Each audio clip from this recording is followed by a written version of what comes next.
पीछे।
बिरहा सुनने वाले सज्जन श्रोतागण, आज एक ऐसा खबर जो पूरे हिंदुस्तान को हिलाकर रख दिया है।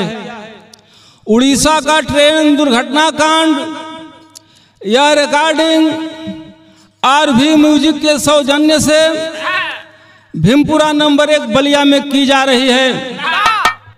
प्रोपराइटर सोनू विश्वकर्मा जी, यह कांड देश को हिलाने का काम किया। कोई स्थान नहीं बच गया लाश भर्ती करने के लिए।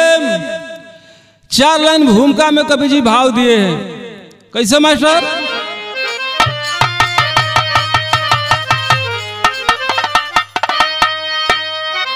और मैं जितने भी घायल व्यक्ति हैं सबको तहे दिल से शुभकामना देता हूं कि उनको ईश्वर सुखी रखें, सही करें। और जितने भी दिवंगत आत्माएं हैं भगवान से प्रार्थना करूंगा कि जन्नत में स्थान दे। और तहे दिल से श्रद्धा सुमन अर्पित करता हूं मेरे साथी। 4 लाइन भूमिका में कहना वो मास्टर किसे आओ।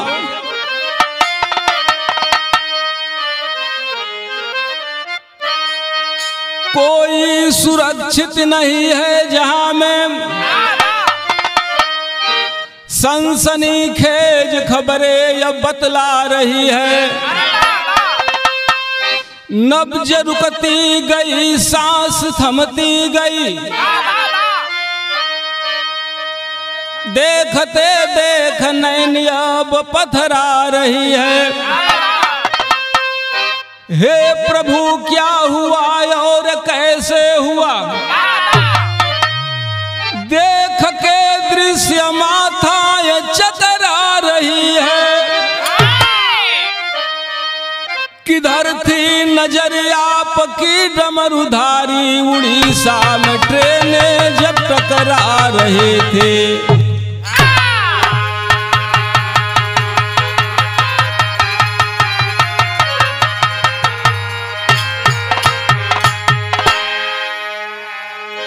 हे प्रभु क्या हुआ और कैसे हुआ, देखते दृश्य माथाएं चकरा रही है। किधर थी नजर आपकी डमरूधारी, उड़ीसा में ट्रेनें जब टकरा रही थी। एक ठे कव्वाली का नमूना मास्टर कैसे? उठो मुसलमान नमाज पढ़ लो, और उठो मुसलमान नमाज पढ़ लो, अभी मेरा सर कटा नहीं है। उठो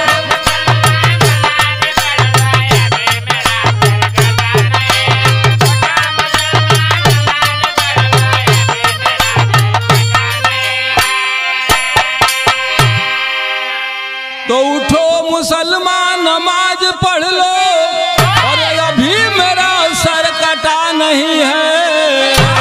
और हुसैन ने जो दिया शहादत, और हुसैन ने जो दिया शहादत, वैसा कोई दिया नहीं है।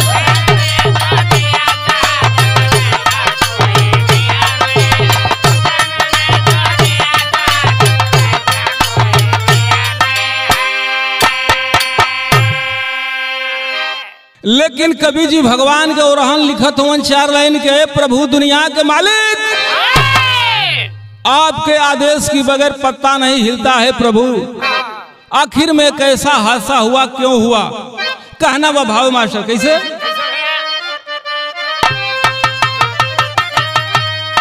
अरे हे प्रभु दुनिया के मालिक, अरे हे प्रभु दुनिया के मालिक, कैसे यह सब हो रहा?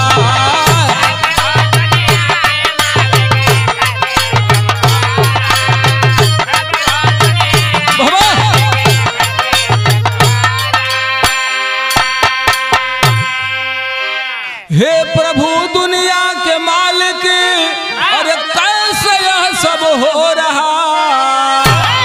अब क्या यही है जिंदगी की, पल में ही सब खो रहा?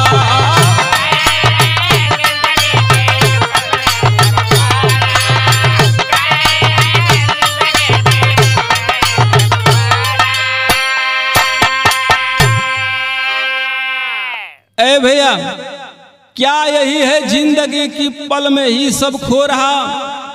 कहानी के शुरुआत लगल मास्टर कैसे?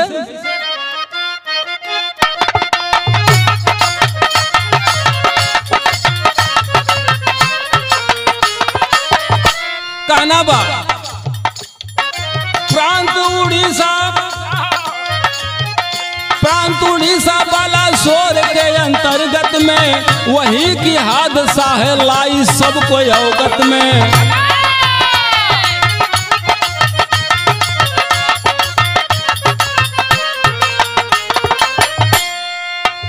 चली है ट्रेन एक कलकत्ता शहरिया से, चेन्नई जा रही थी भरी थी सवरिया से।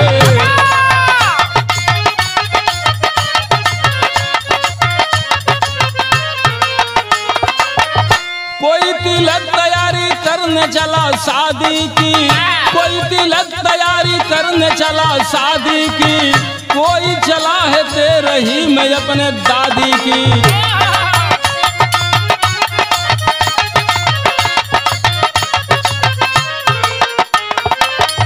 कोई सुतल कोई जागल कोई ओंघाई में, कोई सुतल कोई जागल कोई ओंघाई में, कोई मस्त बाट 4G ले मोबाइल में।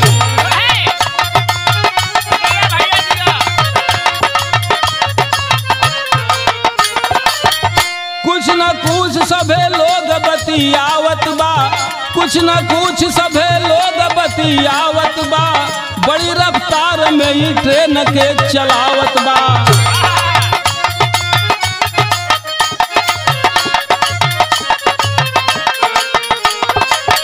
उसी में श्यामलाल परिवार संग सवार हुए, 5 को शादी है घर खुशियां पार लिए।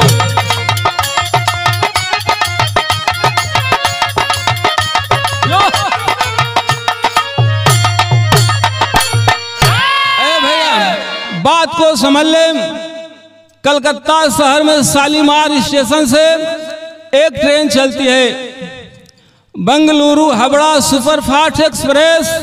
वो शालीमार से चल करके चेन्नई जाती है बाबू। आज कलकत्ता स्टेशन से पूरी खचाखच भरी हुई गाड़ी सवारियों से अपना प्रस्थान करती है। उसी गाड़ी में कलकत्ता से बैठे श्यामलाल अपने पूरे परिवार के साथ बैठे हैं। इसी 5 जून को घर बेटवा की शादी थी। शादी हर लोग गाड़ी में बैठल बा, केहू लेके मोबाइल से बतियावत बा, केहू सुतल बा, केहू जागल बा, केहू ओंघात बा। वही में केहू कहत बा कि बहुत रफ्तार से ट्रेन चलत बा।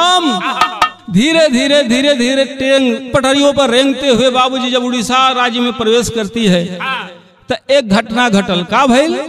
एक लाइन तरज बा।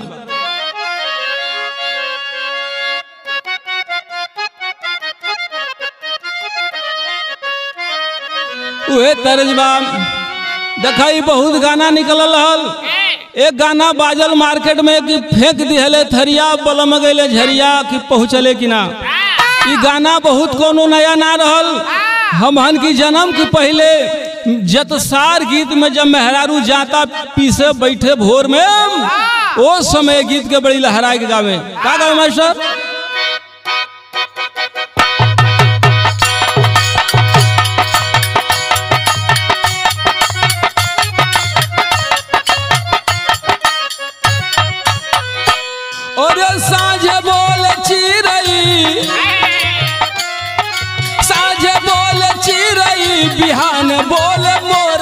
की भोरवा में ना।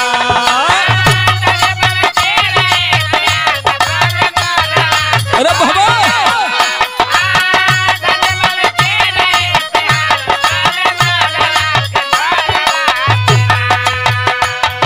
साँझ बोल चिरई बिहान बोल मोरवा की भोरवा में ना। सैया लेके सूते कोरवा की भोरवा में ना।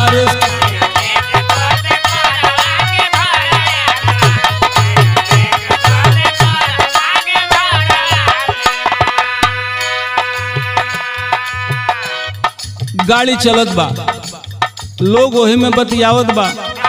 का बतियावत मास्टर?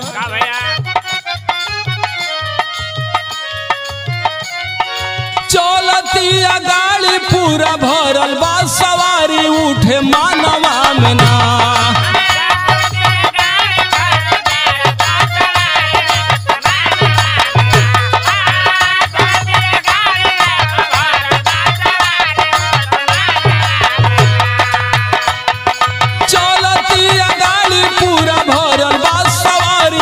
मानवा में ना जेकर जौवन बा सपनवा हो मानवा में ना। जे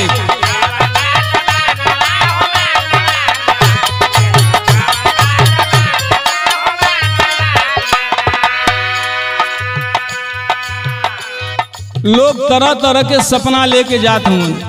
केहू कहत बा कि भाई साहब हमारी बेटवा के शादी है, केहू कहत बा हमारी दादी के तेरही बा, केहू कहता कि बचवा के मुंडन बा। हर लोग अपने दिल में एक एक अरमान लेकर के बाबूजी चल रहे हैं। लेकिन इसी समय हुआ क्या?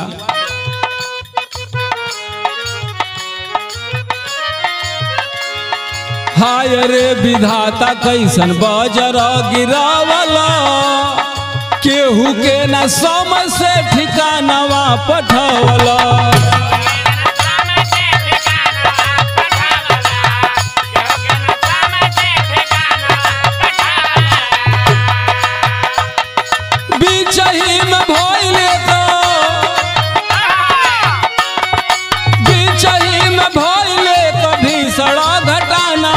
मानवा में ना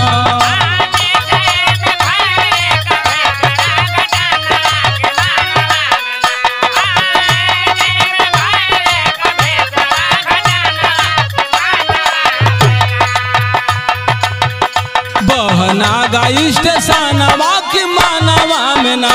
बहनागा स्टेशनवा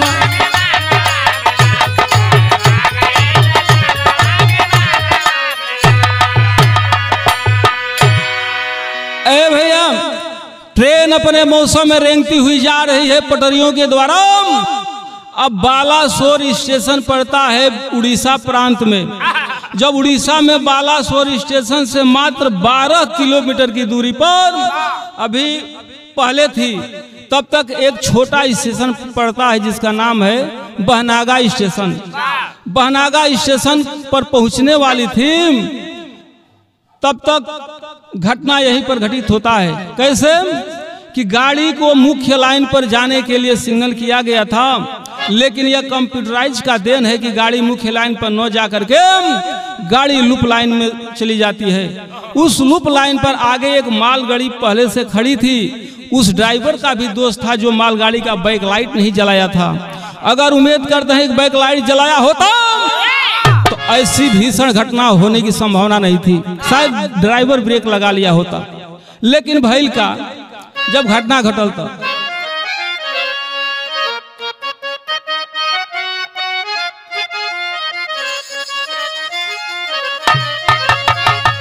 देखई मास्टर हमरे माटी के गीत के संकेत करत हवन। जब औरतन के गीत बा जब पीड़िया लगावेली आ जब पीड़िया छोड़ावे जाली तो मेहरारू लड़की मिल के गीत के गावेली। कैसे गावेली तनी बना के दो।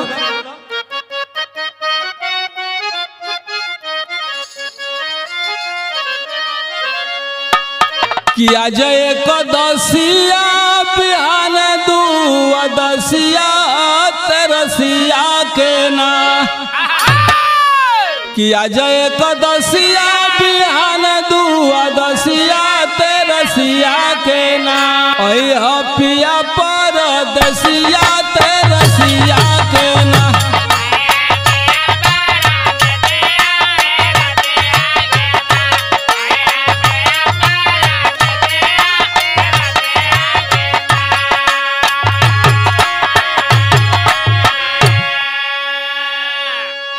धीरे धीरे समय बाबू शाम के 6:40 के बाद का समय रहल। आज जब धीरे धीरे गाड़ी स्टेशन पर पहुंचना शुरू की, स्टेशन को टच की, उस समय हुआ क्या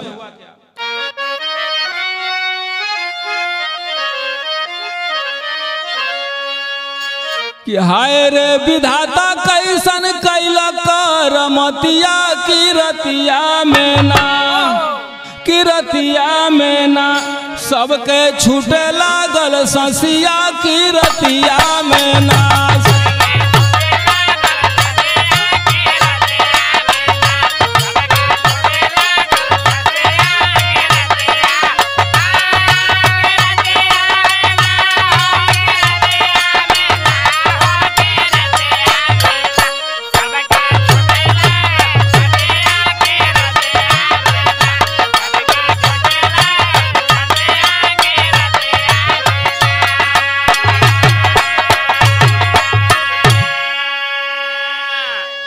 साथियों, जब समय से जाकर के गाड़ी लूप लाइन में प्रवेश करती है, मालगाड़ी में जाकर टकराती है, उस समय हुआ क्या, बड़ी जोर की धमाके की आवाज हुई। आसपास के लोग खड़े थे, जब जोर की आवाज सुने अवाक हो गए, कहां से आवाज आ रही है। लेकिन बहनागा स्टेशन के बगल में पान की दुकान पर एक गिरी पान खा रहे थे 10 साथियों के साथ। लेकिन दौड़ते हुए बाबू गए स्टेशन के पास, अपने समय को न गवाते हुए रेल दुर्घटना में कटे दबे लोगों को निकालने का काम शुरू कर दिए। तो हुआ क्या,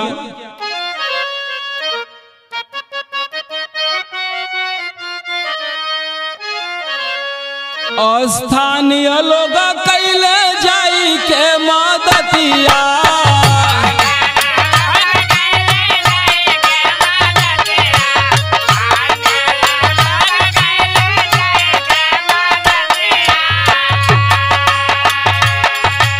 खींचे लगले मिली मिली सब ही के लसिया,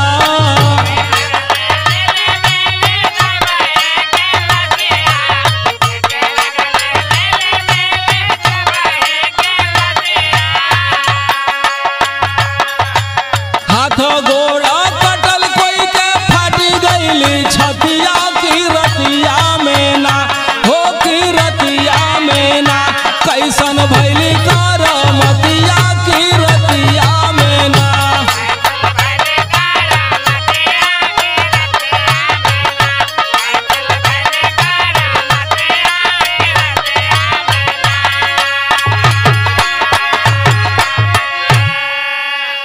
अरे भैया, स्थानीय लोग पहुंचे, हम जा करके बचाव कार्य में जुटे।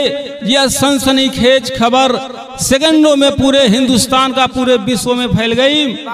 वहां के स्थानीय लोगों को मैं बधाई देना चाहता हूं, बधाई देना चाहता हूं लोगों को जो तत्काल मौके पर पहुंच करके राहत का कार्य कर रहे थे। और रात भर वे बेचारे वहां रह करके लाश को निकाले, लाश पर लाश, लाश पर लाश रखते गए।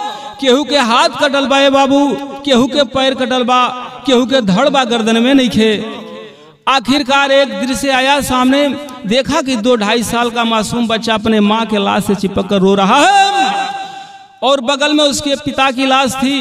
लोग चाहे कि बच्चे को बचा लिया जाए, गए तब तक जाते जाते बच्चा भी दम तोड़ दिया। मेरे साथियों, हुआ क्या, यहाँ तर्जबा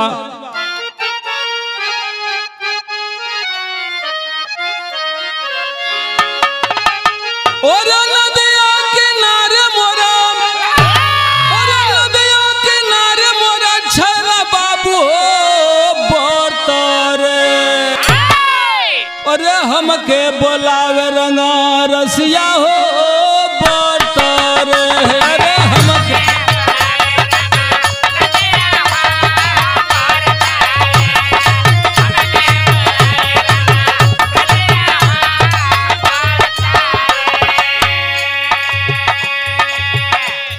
अरे भैया, खबर पूरे विश्व में फैल गई। लेकिन हमारे देश के प्रधानमंत्री माननीय नरेंद्र मोदी जी सुने तो हुआ क्या, घटना की सुनले खबरिया हो वही घरिया, और बैठक बोलाए अधिकारिया हो वही घरिया।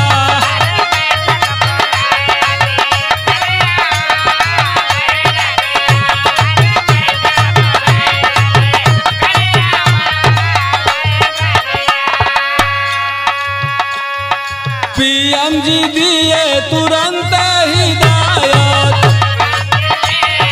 तुरंत हिदायत।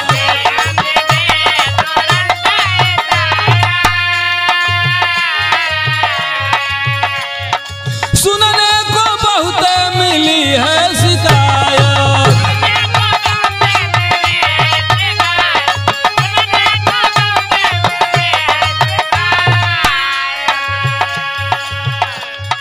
बालासोर आइल वही घरिया हो वही रतिया, अरे बैठक बोलाए अधिकारिया हो वही रतिया।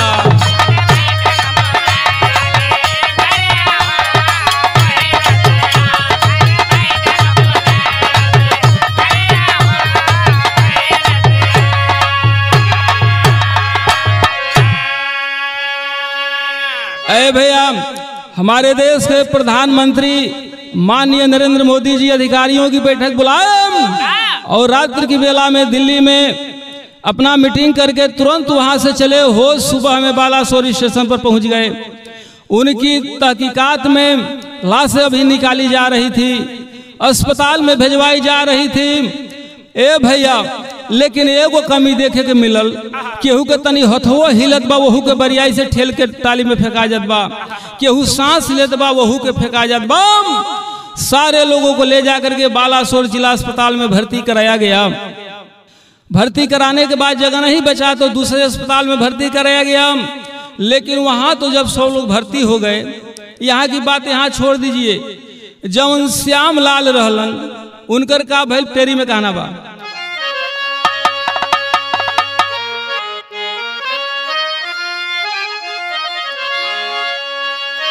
ए भैया, धरती अंबर कोरोना पड़ गया, और ये धरती अंबर कोरोना,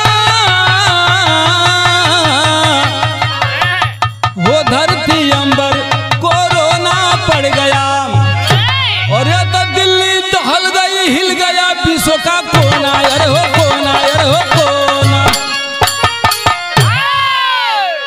ए भैया, धरती पैर तले खिसक गई, आसमान रोने लगा। और विदेशिया में कहना बा जब सीन आयल सामने भैया तो भैल का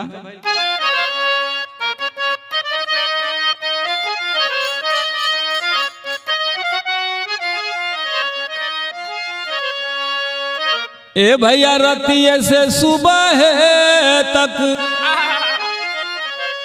अरे लसिया निकाले लोग, हाथ कटल के हुए के कटल गरदनावा। अब बालासोर से 40 किलो मीटर दूर गौवा में अजीउद पूरा श्यामलाल के रहले मकनावा। अरे यही 5 जून के शादी रहल जनार्दन बेटुआ के, वही गड़िए में घायल भइले लालनावा। अरे भैया, इसी 5 जून को उनके लड़के जनार्दन की शादी का दिन रखा गया था। बालासोर स्टेशन से मात्र 40 किलोमीटर की दूरी पर आगे उनका घर था। उन्होंने सोचा कि बालासोर उतर जाएंगे, हम लोग किसी साधन से घर चले जाएंगे और कल हमारे बेटे की हरदी है, ये तो सोच रहे थे। लेकिन भगवान की ऐसी लीला कि घटना के अंतर्गत ही बाप बेटा दोनों घायल हो जाते हैं। संजोग से बालासोर जिला अस्पताल में भर्ती कराए गए, लेकिन वहां पर एक हुआ कि घायलों को ब्लड की आवश्यकता है, लेकिन बनगहा के लोग बधाई के पात्र हैं। वहाँ सारे लोग सुबह से ही ब्लड देने के लिए कतार में जाकर करीब करीब 2000 लोग खड़े हो गए। आज वही लाइन में भइल का, अरे राजन लाल के बेटी दूर गावती दुलारी रहली, बहना गौवा में रहल मकनावा। ए भैया, वही बहनगा के बगल में रहे वाला राजन लाल की बेटी दुर्गावती नाम था। कल उसकी हरदी होने वाली थी, लेकिन जब लोग जा रहे थे उन्होंने कहा कि हम भी चलेंगे रक्तदान करने के लिए। घर के परिवार के लोगों ने कहा कि रे पगली, कल तेरी हरदी है, कैसे रक्तदान दोगी? कलश की नहीं, जीवन यथार्थ करना है तो हम भी चलेंगे रक्तदान देने के लिए। रक्तदान से महादान कुछ नहीं हुआ करता है। आज वो लड़की गई अस्पताल के गेट पर खड़ा बा। ए भैया, रक्तदान देवे के नंबर आयल बा, लेकिन भइल का एगो अचानक घटना घटल का। वही जिला अस्पताल में एक सुंदर नवजुवक बेड पर लेटा हुआ है, रक्त की आवश्यकता है, लेकिन रक्त न मिलने के कारण उसका वह बेड पर ही दम तोड़ दिया। तो हुआ क्या,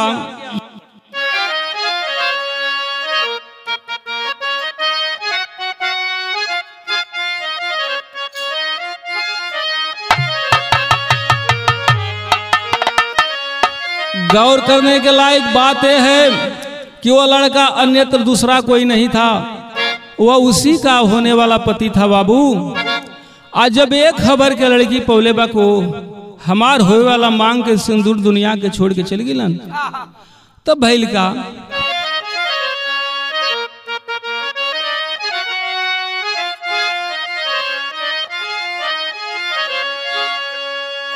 के सुतल गंगा मैया के जगावे भैया माझिया हो कि गंगा जी,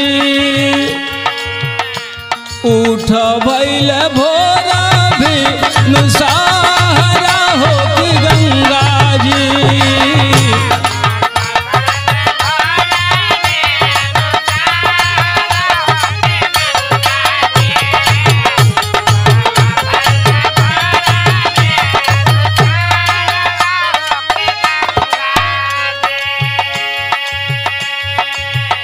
उसी वक्त में दुर्गावती लड़की के परिजन लोग वहां पहुंचे।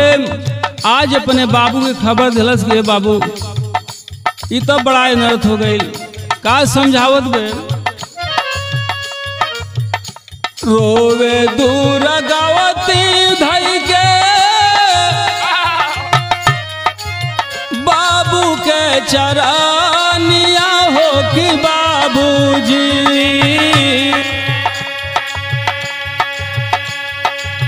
झर झर बरसे दुर्गावती के नजरिया हो कि बाबूजी, कैसे लागिया जमोर हरा दिया हो कि बाबूजी।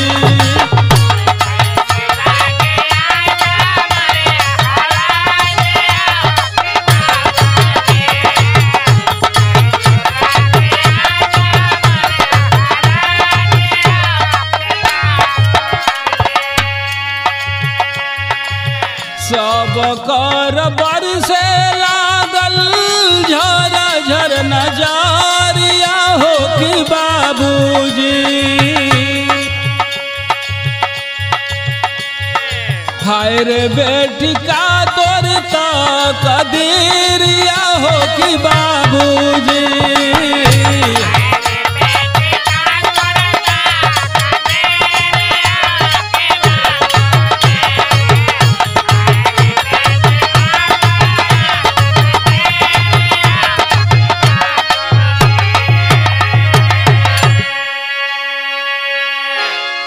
भैया, सारे लोग इकट्ठा हुए, श्यामलाल का परिवार ही उजड़ गया।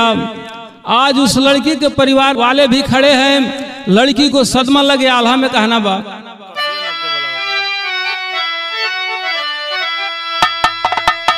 और लग गई सदमा प्राणो अब त्यागली कुमरिया, कि सारे लोग अवन में आज मचल कार।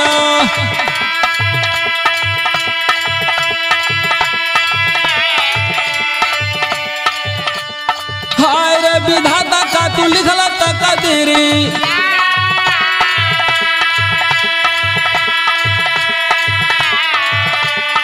के हुए कदी हल हो बगिया उजाड़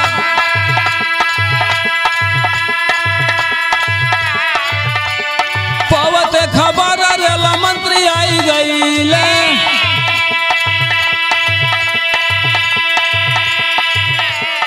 मोदी संग संगवा में आई गईले साह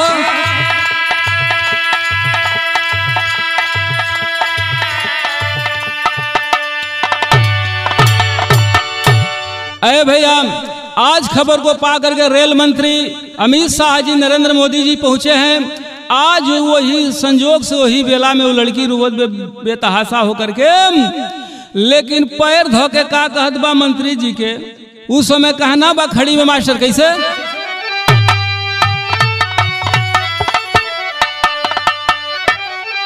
अरे नैन बरसते सावन जैसा पानी बाबूजी अरे नैन बरसते सावन जैसा पानी बाबूजी अब बिटिया रो रो के सुनावेली कहानी बाबूजी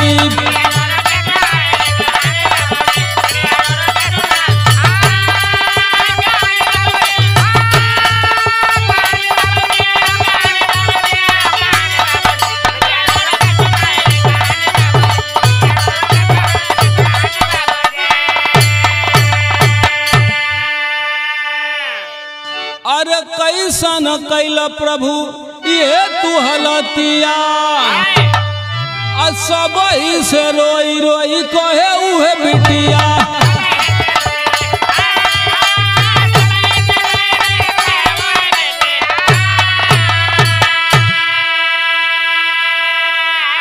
और हमारे मांगी के सनुरवा न आई बाबूजी हमारी मांगी के सनुरवा बाबूजी आ कैसे हम बिताइबे अपन जिंदगानी बाबूजी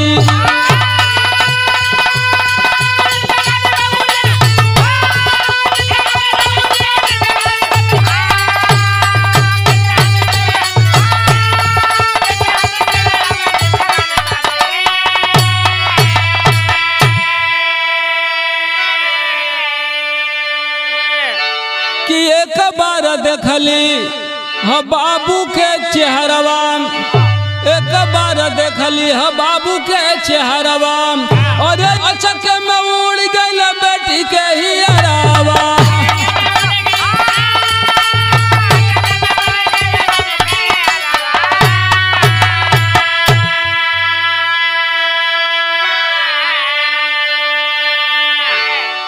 अरे अपन दिहली जिंदगी गवानी बाबूजी अब बिटिया रो रो के सुनावेली कहानी बाबूजी